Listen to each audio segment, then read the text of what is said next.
have to say, I have a lot of memories of Diane. I guess I feel as though I've known you my whole life. With Diane, I have a couple of instances, mainly the one when we all met for the first time. Hollywood relationships rarely stand the test of time, but after Diane Keaton's death, Al Pacino finally admits what many suspected all along. For decades, everyone could feel there was something deeper between them, something Hollywood's cameras never fully captured. And now, after all these years of silence, Al Pacino has finally spoken, and what he revealed has left even his closest friends speechless.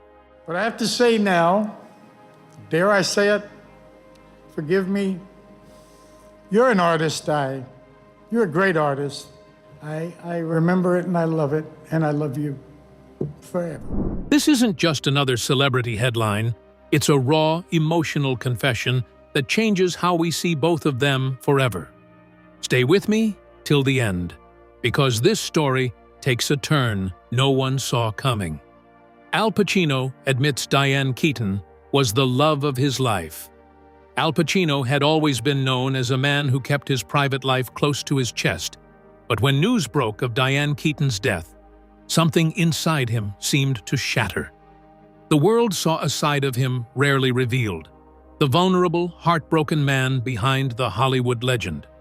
On October 16, 2025, just 5 days after Diane Keaton passed away from pneumonia at 79, Pacino released a deeply emotional statement that left people speechless. It was the kind of message that didn't just confirm the rumors about how deeply he had loved her. It revealed the true weight of a connection that never really faded, no matter how many years had passed. He was in Paris filming when the news reached him, and those who were there said it was like time suddenly stopped. The 85-year-old actor admitted he was utterly devastated. He later wrote in his statement that he was deeply saddened by her passing, explaining that when he first heard the news, he felt shaken. People who knew him said that was putting it mildly. He described Diane as his partner and friend, someone who brought him happiness and shaped his life in more ways than he could count. For someone as famously guarded as Al Pacino, those words felt almost like a confession. Rare, raw, and completely unexpected. You could almost feel the weight behind every syllable, like a man finally letting the truth breathe after years of silence. And for someone who's spent decades wrapped in mystery, this moment hit differently. It wasn't a performance, it was real. But what could have possibly cracked the armor of one of Hollywood's most private legends? Stay with me till the very end, because what Pacino revealed after Diane Keaton's death isn't just emotional. It's the truth everyone suspected, finally spoken aloud. In his tribute, Pacino didn't just mourn a former lover. He painted a portrait of a woman who had changed him forever. He spoke of her in ways that made people stop and wonder if he had ever truly moved on. He wrote that though more than 30 years had passed since they were together, the memories were still vivid, and that her death had brought them rushing back with a force both painful and moving. He described her as unstoppable and resilient, someone who lived without limits and poured her energy into everything she touched. And then came the line that seemed to pierce through every reader's heart. She could fly, and in my heart, she always will. How could anyone read that and not feel the ache of a love that had never really died? Those who had followed Pacino and Keaton's story through the years knew it had been complicated. A relationship that flickered on and off over 2 decades before finally ending in the early 1990s. But according to friends close to the actor, the truth was that he never truly got over her. One of his friends once told the Daily Mail that Al often admitted Diane was the love of his life, calling her an amazing woman. It wasn't the kind of love that faded quietly. It lingered in the background of his life like a familiar melody he could never stop hearing. And maybe that's why, despite all the relationships he had after her, he never married. Could it be that deep down, he always believed there was no one else who could fill that space in his heart? The same friend revealed something even more heartbreaking, that Al's greatest regret was not committing to Diane when he had the chance. He reportedly told people close to him that he'd always carry that regret. I know he will forever regret he didn't make his move when he had the chance, the insider said.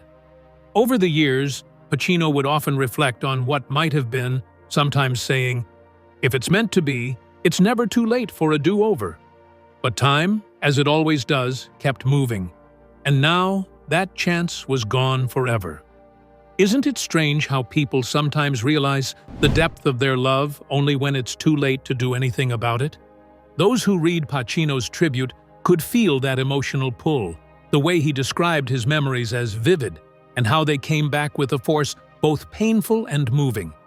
It wasn't the voice of a man simply grieving a colleague or even an ex-lover. It was the voice of someone mourning a soulmate, someone whose presence had shaped his life long after their story had supposedly ended. It made people wonder what kind of bond they must have shared for him to still speak with that kind of reverence, decades later. Interestingly, even though both of them lived in Beverly Hills for years, practically neighbors, they reportedly never spoke again after their breakup. When someone once asked Pacino why they hadn't stayed in touch, he supposedly replied, "There's no need to talk with each other. We said everything that needed to be said at the time." That answer spoke volumes. It wasn't coldness, it was the quiet understanding that some relationships are too deep to reshape into simple friendship. Maybe the silence between them was its own kind of love, not the loud movie scene kind, but the quiet ache that lingers when two souls have said everything except the one thing that mattered most. They'd shared too much to call it casual, yet not enough to call it forever. It's the kind of tension that makes you wonder, what if love doesn't end? It just waits. Well, hold on to that thought, because what comes next will make you question everything you know about timing, pride, and the one that got away. Stay till the end, it's worth it. The missed chance at marriage. People often say that love is about timing, and for Al Pacino and Diane Keaton, that couldn't have been more true. Their relationship, which stretched across decades and weathered the chaos of Hollywood fame, came down to one defining moment, an ultimatum that would change everything. For years, they had shared a rare connection, one that grew through their creative chemistry and mutual respect. But as time went on, the question that had been quietly hovering between them could no longer be ignored. Would they ever get married? It was this simple yet profound question that reportedly brought their love story to an end and left Pacino with a regret he would carry for the rest of his life. Their romance began back in 1971, when they first met during the filming of The Godfather. They were young, ambitious, and full of promise. Two people drawn together not just by attraction, but by an almost magnetic creative energy. Over the years, their bond deepened, even as they drifted in and out of each other's lives. Friends described their relationship as unpredictable, the kind of love that burned brightly, but never quite settled into the calm of stability. By the late 1980s, nearly 2 decades after their first spark, Diane Keaton reached a point where she could no longer keep floating in uncertainty. She wanted something more lasting, something real. According to reports, Keaton decided it was time to draw a line. After years of being in an on and off relationship with Pacino, she gave him a clear choice: marriage or goodbye. She later admitted she didn't handle it perfectly. "I worked hard on that one. I went about it in not a perfect way," she confessed in an interview. Her words revealed a self-awareness that was both tender and painful, as if she knew she might have pushed too hard but couldn't help it anymore. In another conversation years later, Keaton reflected on that moment and explained that she hadn't even wanted a big proposal or an elaborate gesture. She just wanted a quiet commitment, a simple yes to a shared life. "I didn't even want him to propose," she said. "I just thought maybe he would marry me eventually.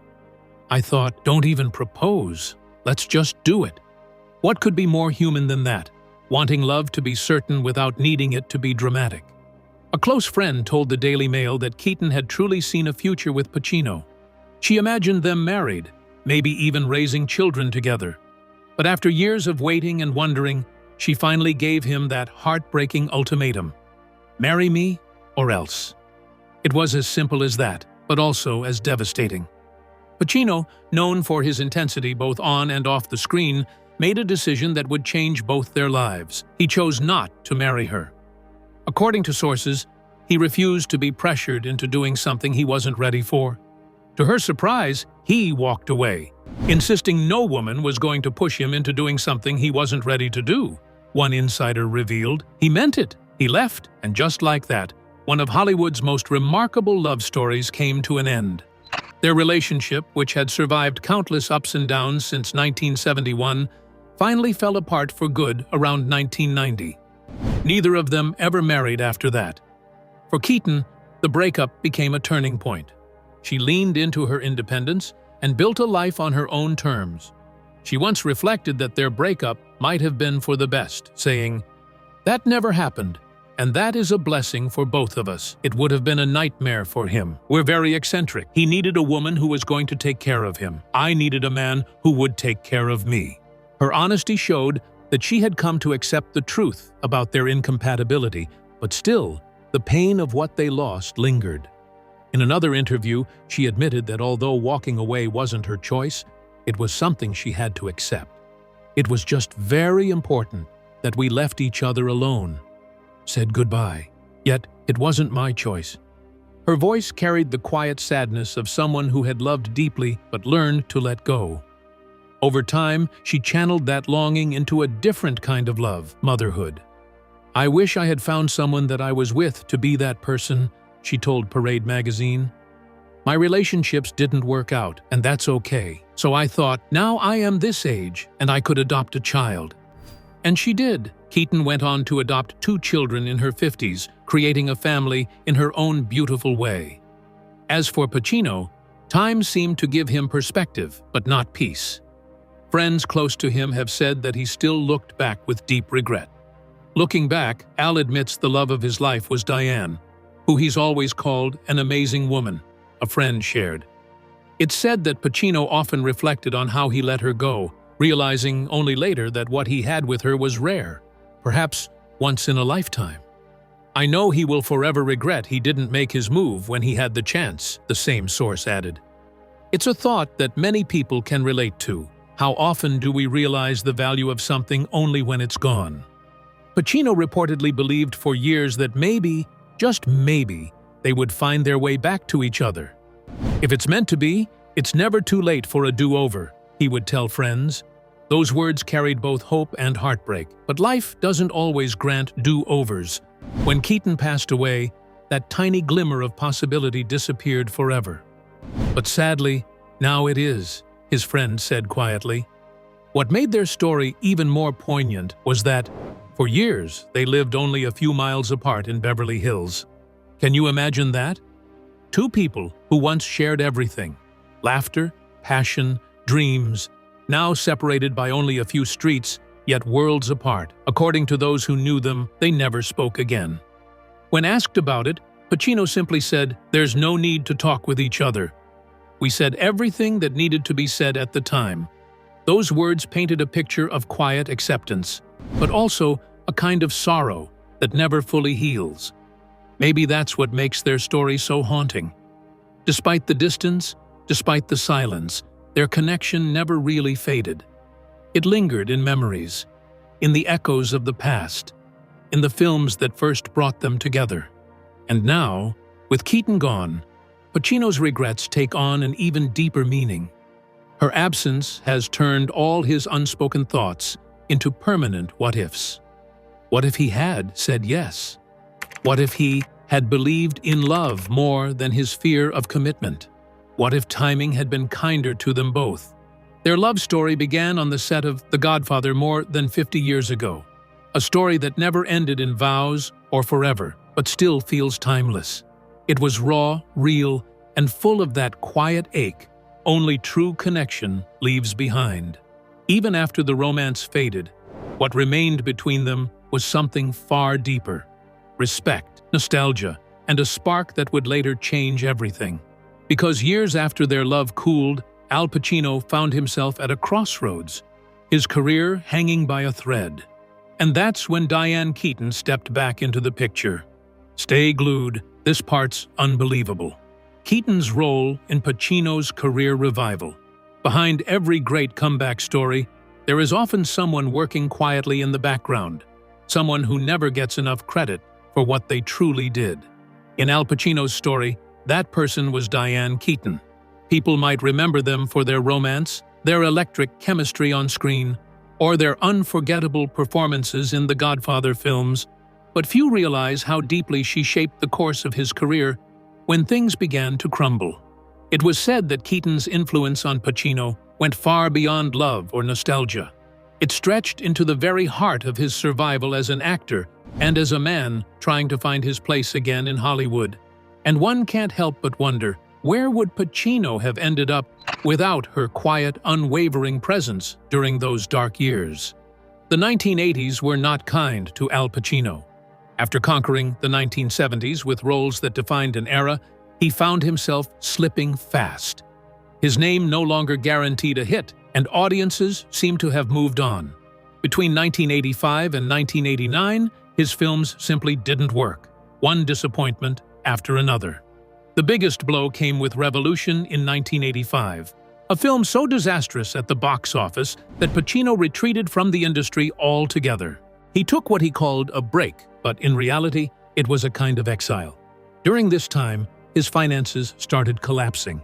People close to him later said that he was on the brink, Hollywood had turned its back, and so had the opportunities that once seemed endless. How does someone go from being a legend to almost forgotten in just a few years? Through all this, Diane Keaton never drifted too far from his life. Their romantic relationship had cooled off long before, but her concern for him never did. Friends said that she was one of the few who still believed in his talent when everyone else seemed to doubt him. She was described as someone who didn't just offer comforting words. She took action. Keaton made calls, used her connections, and kept an eye on him when most people stopped asking how he was doing. She checked in regularly while he hid away from the public eye. She talked to producers and directors, sometimes even convincing them to keep him in mind for projects they otherwise wouldn't have. And when things got really tough, she reportedly helped him figure out how to handle his finances.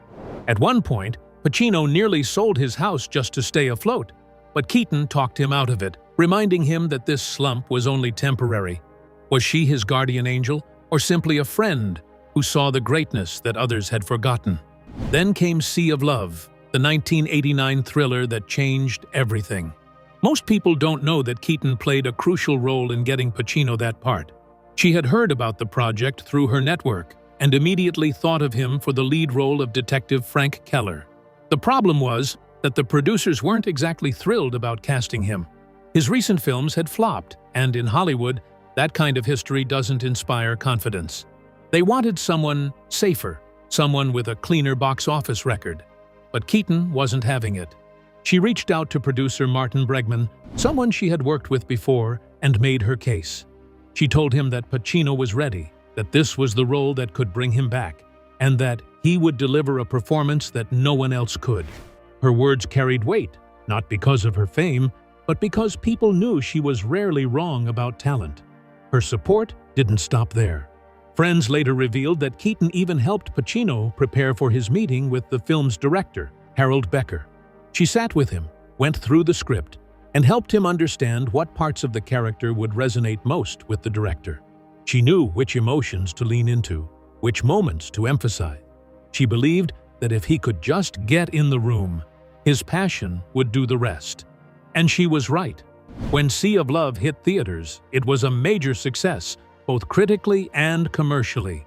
It grossed over $110 million worldwide, a massive win compared to its modest budget. But more than the numbers, it gave Pacino back his credibility. People were reminded of why they fell in love with his acting in the first place. Could anyone else have pulled him out of that rut the way Diane did? In private, Pacino reportedly spoke often about how much he owed her. He told friends that his second act wouldn't have happened without Diane Keaton.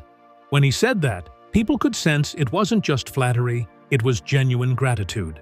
Later, in interviews, he hinted about someone very special who helped him find his way back to acting after his break from the industry. Many now understand that he was talking about her. After Keaton passed away, Pacino became more open about how deeply she influenced his life. He even told close friends that without her encouragement and persistence, there might never have been Scent of a Woman, Heat, or the countless films that later defined his legacy. Imagine that, one person's faith becoming the turning point for one of Hollywood's greatest comebacks. What made this all so touching was that Keaton did it without expecting anything in return. Their romance had ended long before, yet she still fought for his success as if his victory was hers too. She didn't see him as a failed star or a faded name. She saw the same actor she had fallen for years ago, the one who gave everything to his craft, who just needed a second chance. That kind of loyalty is rare, especially in an industry built on ego and competition. And perhaps that's what made their connection so enduring. It went far beyond love or fame. After Sea of Love, Pacino's career took off again. He went on to star in Dick Tracy in 1990 and eventually won his long-awaited Oscar for Scent of a Woman in 1992. Meanwhile, Keaton continued her own remarkable journey with hits like Father of the Bride and Something's Gotta Give. They both thrived, but in some way, their stories remained intertwined. Pacino's later success was, in part, the result of Keaton's unwavering faith, and she seemed content knowing that. In the end, what stood between Pacino's fall and his rise wasn't luck or timing, it was Diane Keaton's quiet determination to see him shine again. Their story wasn't just about romance or friendship, it was about belief, the kind that endures even when the world stops believing. And really, isn't that what makes the greatest stories so powerful? Not just the triumph itself, but the person who quietly stood in the background, holding everything together while the spotlight shone elsewhere. It's easy to celebrate the victories, but what happens after the applause fades is where the truth often hides. Sometimes the bonds that once seemed unbreakable are the very ones that never mend again. And this next part, it's where the story takes a turn you probably didn't see coming. So stay with me till the very end, because this is where everything finally makes sense. Why they never reconnected later in life.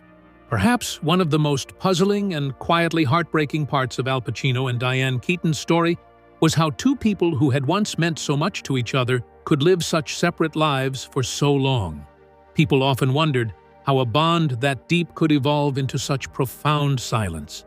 Was it pride? Was it pain? Or maybe it was something more complicated, something only they could ever truly understand. What made it all even more curious was that despite their emotional distance, they never really drifted that far physically. Both of them chose to live in Beverly Hills after their breakup, practically neighbors for decades, yet they never spoke. Imagine living just minutes away from someone who once felt like home, passing through the same streets, maybe even seeing the same sunsets, but pretending the other person didn't exist. It almost feels unreal, doesn't it? Friends of the pair often remarked on how strange that arrangement was. One close source even confirmed that although they were both just a few miles apart, they never spoke for years. It wasn't one of those polite Hollywood splits where exes meet at parties or exchange the occasional friendly text. No, theirs was a total communication blackout, complete silence that stretched through the highs and lows of both their careers.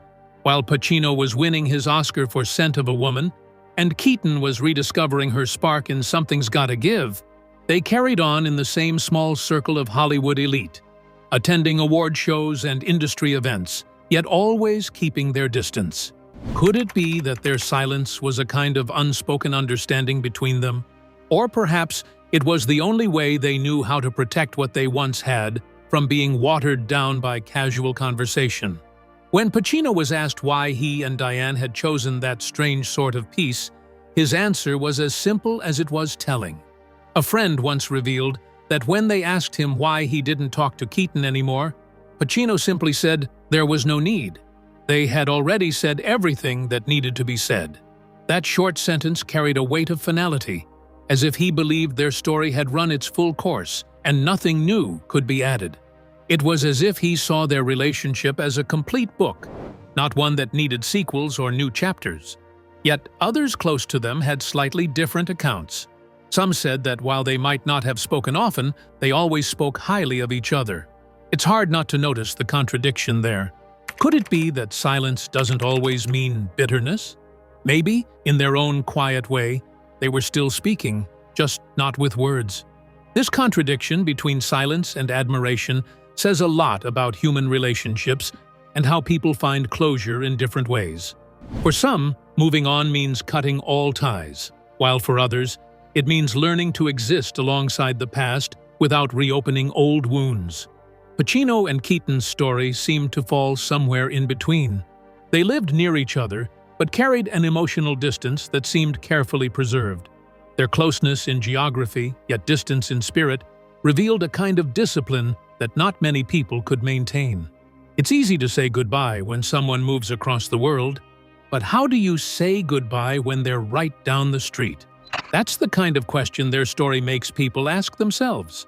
Keaton once admitted that their split hadn't been her choice, and that she had loved Pacino deeply. Neither of them ever married, which many took as a sign that what they had shared had left a lasting mark. Some might call it unfinished business, but maybe it wasn't unfinished at all. Maybe it was just one of those rare connections that couldn't transform into friendship or fade into indifference. It simply had to stay frozen in time, respected from afar. Their relationship seemed to show that love doesn't always need a neat ending or reconciliation. Sometimes the cleanest kind of closure is silence. In the end, both of them carried on with their lives, careers, and passions, yet their shared past lingered in quiet acknowledgement. People close to them said they both maintained an affection for each other, even without contact. Isn't that something? To care for someone deeply, even without seeing or speaking to them for decades? Their story reminds people that not all separations are born from anger or resentment. Sometimes, silence is the only way to protect a memory from being reshaped by time or circumstance. Looking back, maybe their decision to stay apart but close in distance was their own version of peace. By not trying to turn their relationship into a friendship, they preserved the intensity of what they once had. They didn't try to modernize their love into something it wasn't meant to be. In that way, they honored it by leaving it untouched. It's bittersweet, really. Two people who once understood each other completely chose not to speak for decades, not out of hatred, but perhaps out of deep respect for what was already said. And isn't that one of life's strangest ironies? That sometimes the loudest form of love is silence. With this, we have come to the end of this video. Thanks for watching. If you enjoyed this video, do well to like, comment, and subscribe for more content. To enjoy more thrilling stories, click now on the following video that pops up on your screen.